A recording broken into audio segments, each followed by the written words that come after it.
Sì, sì, infatti, Rosa, vuoi venire?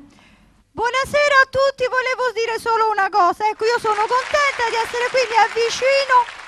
Volevo dire come Rosa Russo che mi piace il sesso ma senza amplesso. Poi vi volevo raccontare, sembra un aneddoto, sembra una barzelletta, ma in realtà è un fatto molto serio che mi è successo un po' di tempo fa. Dunque voi dovete sapere che io avevo una coppia di amici molto innamorati, molto carini. Ecco, purtroppo sono deceduti entrambi, improvvisamente in un incidente stradale. Allora che cosa è successo? Che io il mese scorso sono andata a far loro una visita al cimitero.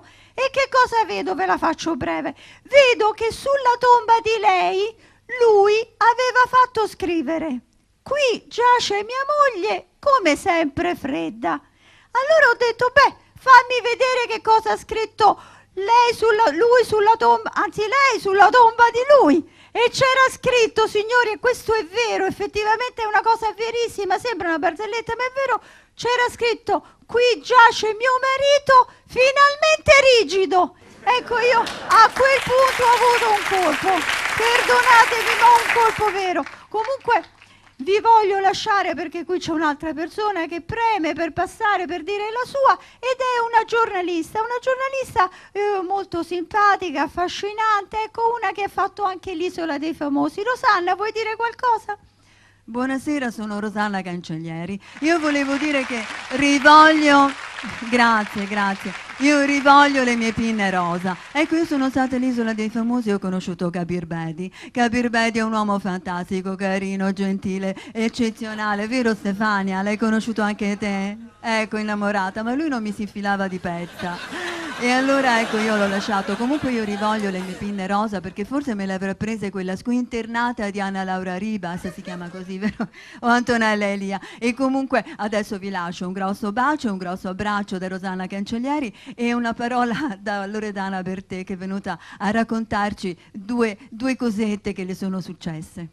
Io voglio solo dormire. Ecco, quello che io vi chiedo è che vorrei dormire in albergo sempre, e invece mi chiamano per fare gli spettacoli e poi viene l'impresario e poi mi suona e mi bussa alla porta dell'albergo. Io invece voglio solo dormire, è così bello dormire. E invece la prima sveglia me la fanno alle 4 del mattino, che c'è il camion dell'immondizia che mi arriva con le lattine che mi rotolano, le lattine di Coca-Cola, di birra, e allora io mi sveglio. E poi c'è quella lavandaia di sotto che urla e strepita e canta. Lei può cantare che è stonata, io no. Io invece devo cantare nel bagno di casa mia, perché tanto a me non mi fa cantare nessuno. E allora è bello dormire. Signori, cantare, e può cantare forse Mina. Lei sì che può cantare, io no, chissà com'è. Fai con la base.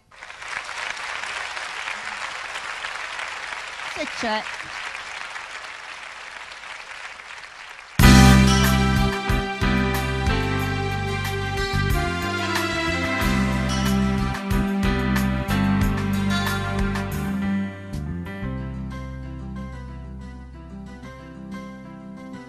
Con te dovrò combattere, non ti si può pigliare come sai.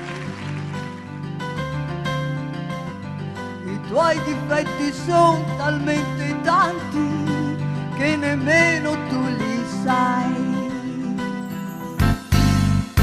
Sei peggio di un bambino capriccioso, la vuoi sempre vinta tu. Sei l'uomo più egoista e prepotente che abbia conosciuto mai. Ma c'è di buono che al momento giusto tu sai diventare un altro, e in un attimo tu sei grande come te, sei grande solamente tu. Vai,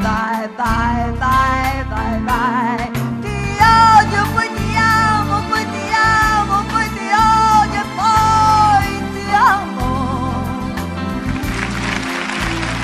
Non lasciarmi mai più. Sei grande come te, sei grande solamente tu. Grazie. Grazie.